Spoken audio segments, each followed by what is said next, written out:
Oh my goodness, first YouTube video back in a while. How we doing? Talk to me. Wow. Guys, why didn't the Ferrari challenge finish? Where's the rest of the videos? Let's dive into it. Because it's problems that maybe you guys can learn from. But there's a little new stuff we're gonna add. You're gonna see this. Hi friends, I'm Gabe. This YouTube channel is gonna be the freaking coolest thing in the entire world. I feel it. Oh, we're gonna have fun. But guys, if you're watching the Ferrari challenge right now and you're looking for the next video, this is the problem that we faced that maybe can help your business, or you guys can not do this if you guys do something similar. So content was going amazing. We were grinding. The moment we had like 6 sales reps, I want you guys to visualize this. Our content literally like 6x'd, almost probably 6x'd. And guess what we didn't have? We didn't have any systems. It was like literally like a crap show. We would get home with so much content after one day and we would just airdrop it to our editor, Aaron, and it would be so discombobulated, so disorganized, and we were 2 weeks behind. So it was like such a cluster. It was insane. Along with that disorganization that was very, very tough to edit, our hard drive corrupted. Not once, but twice. Guys, it's expensive to get a hard drive non-corrupted and like go and fix it. So it's like, it was gnarly. It was like, I remember when Aaron said that to me, he was like nervous to tell me like what happened, and it corrupted. Good news is the first time we recovered 100% of it. The second time we didn't recover 100% of it. We recovered, I would say maybe like 65% of it. Good news is we have a lot of content. So it was tough. It's like, especially when the Ferrari challenge is going on, the last thing I'm thinking about is like, oh my gosh, we have to make sure to get edited. But my goal is just to finish a challenge with the disorganization and 0 systems. Guys, we had 0 systems for the film. Nothing for separate sales, guys. It was just airdropped into a phone. It was insane. Or like on a camera, random SD cards. And then when those hard drives corrupted, it was like, oh. So just a lesson learned. It's like we had problems. We did. But good news is we have enough footage so we can keep posting. If you guys haven't seen like if you scroll all the way down the reels on the Yes Generation, it's like you'll see updates with the Ferrari challenge, like where we're at, like when we got the Ferrari. But I want it to be on YouTube. And to finish it. I think it's going to be so beautiful. So guys, we're going to be posting Ferrari videos. Maybe a little slow because it's such a crap show still. But at the same time, we're going to be posting new videos. And I'm excited. The mission statement that kind of like, that I stand for is, man, I just want to inspire people to live life to the fullest and capitalize on the gifts that God has given us. I think so many times... Oh, I'm going to turn on the car.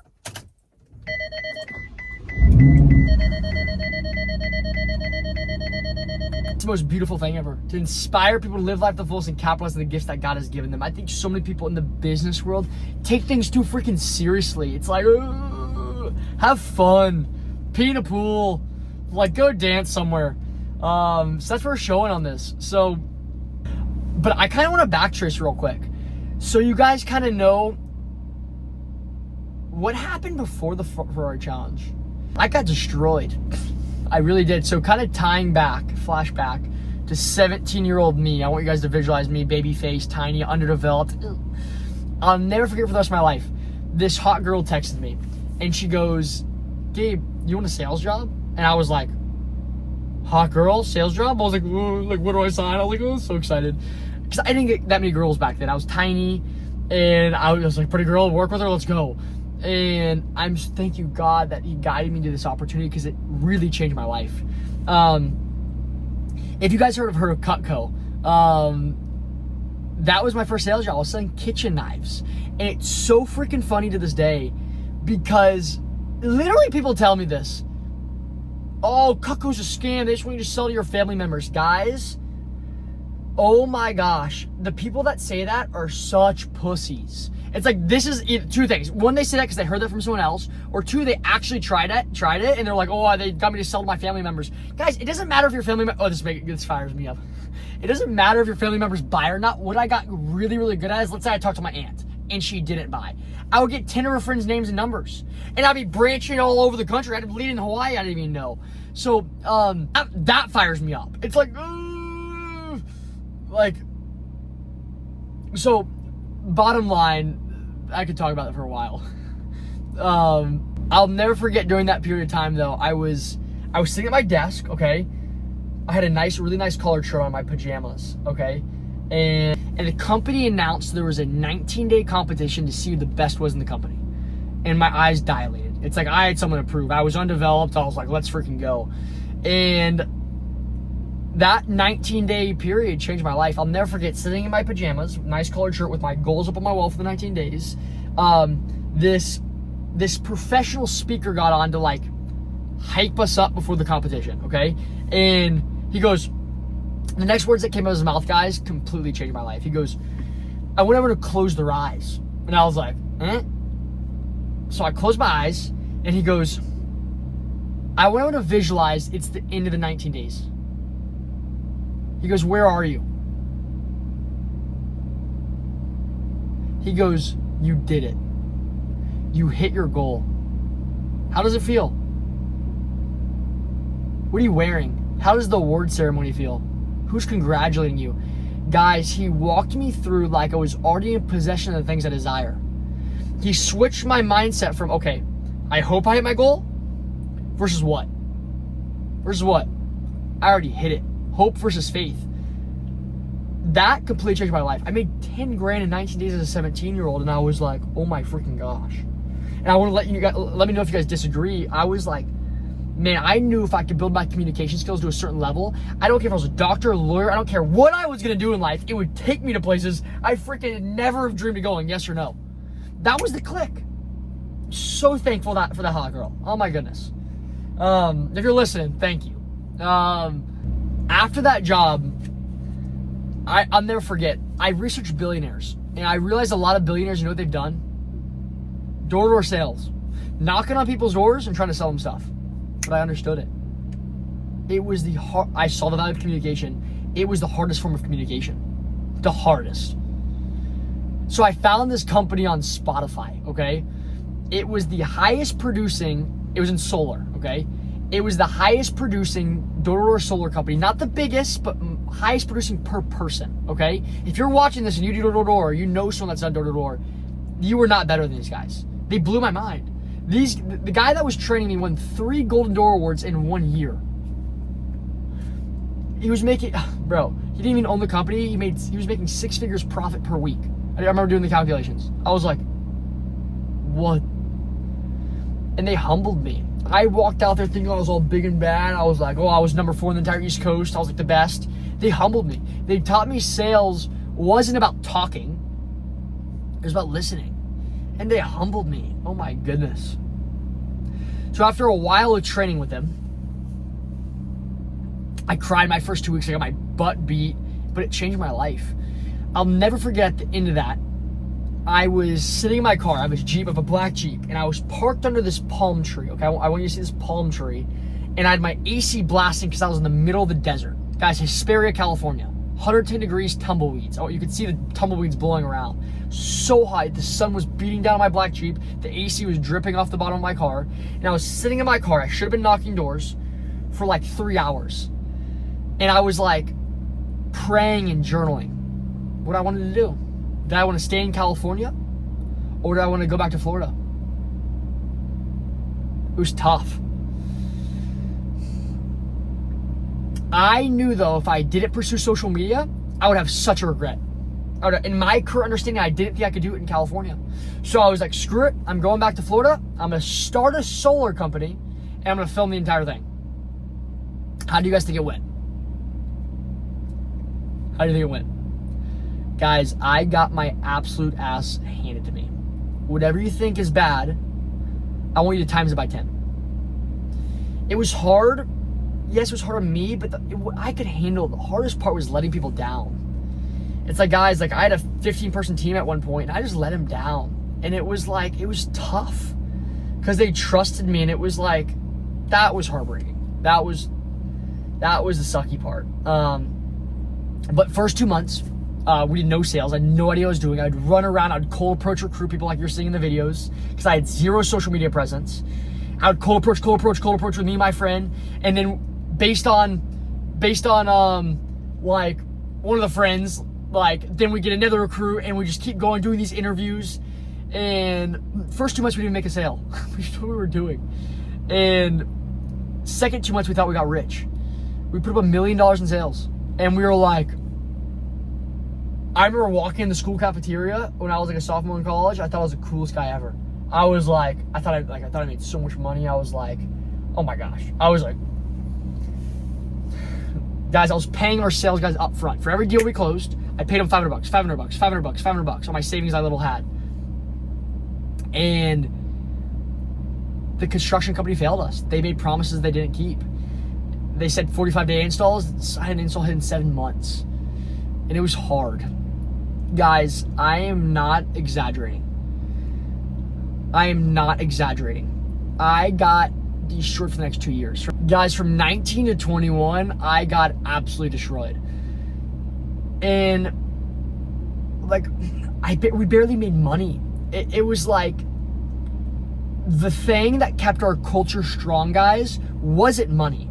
I see so many businesses, they rely purely on the culture and the livelihood of their business because it revolves around money and them making $10,000 a month to sales reps, right? Guys, money was the one thing we didn't have. The rest of the thing, the brotherhood, the feeling, our company was, and how I run everything to this day is, we're not a window cleaning company. We're not an insurance company. We weren't a solar company. We're simply a company that realizes when a group of guys, a group of girls come together with a burning desire, listen to this very carefully, a burning desire to achieve great things, 1 + 1 + 1 is not 3 anymore, it's 300, and it's such a beautiful synergistic thing comes together when people come together with their beautiful purposes and their whys. Such beautiful things happen. It is unbelievable. I've seen it time and time again in my life. And I'll never forget Ricardo Ricci, triple Golden Doorway winner in 1 year. He said to this to me before I left. He goes, Gabe, if you want to keep, I think I already left. He goes, Gabe, if you want to keep your guys loyal, you have to provide them value that they cannot get anywhere else. That was what I was focused on. How can I provide these guys value that they cannot get anywhere else? Money was the one thing we were not doing good in, but the rest of the value was there. And that's how I was able to maintain a sales team for such a long period of time before each and every one of them literally started quitting. I maintained them for a solid 8 months. 8 months, barely making money.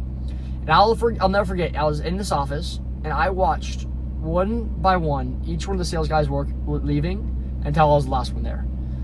And it was tough. It was like, ugh. And I know I say that lightly and I say it with energetic energy, but it was hard. But I was operating in such faith. I literally had a book, guys. I still have it, still writing it. That's designated to the problems I had back in the day and the lessons I've learned from them. So guys, when you see all this good stuff on social media, the Ferrari, recruiting, whatever it is, like, it's like if you scroll all the way back down on the TikTok, you'll see the old group of the Yeshin TikTok. And I believe the reason I'm so good is because I got destroyed so much. And it was like during that period of time, that 2 years of not making money, it was like barely making money. It was like making the wrong partnerships, getting destroyed, right? It was like the gold was the lessons that came out of those books. That book I have, that journal I have. That was the gold. So when you see all this good stuff that like I created the fastest growing window cleaning company so fast, it's like, guys, that is because it was easy. It was like, oh my gosh, these guys get paid. It's like this. But the thing is that the value that I was providing, guys, wasn't the money that these door-to-door sales guys were making in window cleaning. That wasn't the value. Literally, guys, every single guy on my sales team either almost cried or did cry and was like, Gabe, this period of time completely changed my life. Completely changed my life. And guys, it wasn't because of the money they were making in a month, 8,000, whatever money they were making per month. It wasn't because of that. It was because of the culture. It was because of the environment. It was because of the feeling, the brotherhood, the understanding that when people come together, God has made us in such a beautiful way, and that when people come together with the burning desire, with backed by faith and persistence, such beautiful things happen. That was the value I was providing. It was an environment nobody's ever felt before, right? And they got paid. That's why it was so successful. It was the culture that propelled us. Guys, anybody would have bet against me. Anybody that had a home service business that thought, oh, this guy's gonna do $250,000 in his first 3 working months, do $130,000 in sales in 1 month? Bullcrap, there's no way. However, they're running window cleaning businesses. I wasn't. I was running a culture and environment. It was something different. When someone walked in my environment, they knew it wasn't a window cleaning business. That was the last thing we were. Guys, I did $80,000 in revenue. I didn't even know how to change a window cleaning filter, right? But guys, where I'm at now, so you guys can see this journey. Guys, I'm 22. I'm still struggling. I'm still learning lessons. I'm tired of seeing all these guys that are like successful and they're acting like they know everything. It's like, I don't know everything yet. I'm still learning. And what I do realize is that business has these ups and these downs, right? You have the up, spike of the window cleaning challenge, and then you have a down. And in every down, there's the golden lessons. Those are the beautiful lessons that you have to grasp, and you have to have faith in your in destination. Guys, I know where I'm going in life. I know what I'm destined for. And the in destination is what I have faith on. So when it goes low, I capture those lessons, right? So it's like, I've realized business is like, it's like you have the down, then you have the up, right? The peak of you're winning everything. Then you have a down, but now your next peak is higher. And I think people need to be more vulnerable to the downs. I feel like I'm in a down, I'm getting out of the down now, but I was in a down before. And the reason was like, so I had the spike of the window cleaning challenge, so amazing, but then I had a down. It's like, I had the down because after the window cleaning challenge, I was in maintenance mode. I wasn't in growth mode anymore. It's like, I set a new goal, but I didn't commit to it fully. It was like, I was just in sustainability mode, trying to keep my head above the water, just like, I mean, guys, my overhead for just rent, for my insurance, for the van, the Ferrari was like ridiculous. It was like $7,000 a month or something crazy, like just on overhead. So I was like, I was in maintenance mode of like, keeping my head above the water. It's like I was like, you know, and I wasn't in the mindset of like, okay, let's create a big goal, but then actually commit to it. Because I would have cut so many things in my life that I ended up keeping. And I think that's such a beautiful lesson I learned, right? Is like, run away from that cycle of just surviving. It's such a run away from that cycle of just not raising your floor. And I can go into that a lot. There's a whole book about it called 10x is easier than 2x, the reason the Ferrari challenge happened. But, and credit to Christian Santiago, dude, if you're watching this, he's completely changed my life. Guys, like when I say I don't know everything yet, I've had a burning desire to surround myself with the best people in the world at all times for the past 3 years. 4 years, or I'd say 3 years. Guys, the guy that was coaching my window cleaning business, if it wasn't for him, there'd be no Ferrari. Oh my gosh. Guys, he also coaches a company that has $900 million a year in revenue. He increased their EBITDA, their profit, by 3x in 9 months. And he coaches my business. If it wasn't for him, I'd be toaster strudels. I'd be done, right? But it's like, I think these content creators, they're not honest about the dips. It's like, we all have dips. We're 30, we're gonna have a dip. We're gonna, like, you see all these stories of these super successful people about to go broke. I just listened to Patrick Bet-David, and he was very successful, fucking buying Ferraris, crazy stuff, but he was down to his last $10,000. It's like, that is going to happen, and it's okay. It's like, maybe it's not the $10,000 thing, but I'm gonna have different lows, and we should be vulnerable about that. So at the peak of the window cleaning thing, right, I dipped. I was in sustain mode. I was getting destroyed. I'm still learning so much right now. Guys, one of my weaknesses right now is saving money. Like, 100. I've learned how to make money. Saving money is my weakness. My bank account does not look pretty right now. But it's like, I think we should be vulnerable about the dips, because the dips and the struggle is like the beautiful thing. That's where all the lessons come from. It's the most beautiful thing ever. So interesting. And I think people get scared that people won't respect them anymore when they have the dips. But the dips are normal. We all have dips, but the dips are the beautiful things. Problems during the dips. And if you can find purpose throughout the problems, that's what I found has propelled me. It's changed my life. Wow, we're just going. Oh, this is good. So guys, what's happening next on this channel? 1, we have a Ferrari challenge video that's almost done.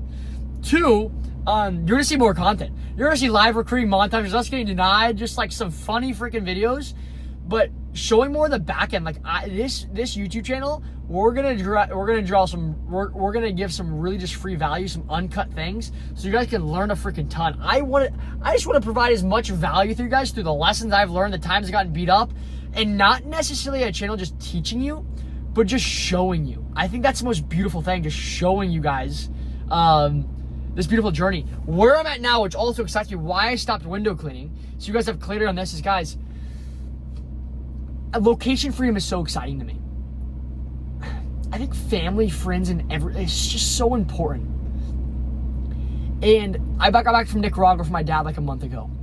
And to be able to travel, not be location locked with a window cleaning business, yes, you can automate it to a level, but I believe in my current paradigm that's gonna take a long time to do. And it's like, yes, I still am running customers, making a little bit of money, but it's like, I don't want to. It's like, I want to be online. That's why I love this one, social media, but two, the insurance side, because I feel like it's infinitely scalable. It ties directly to social media. It is the most beautiful thing ever. So you guys are going to now watch me build them just like I did window cleaning. Am I doing a window cleaning business? No. Am I doing an insurance business? No.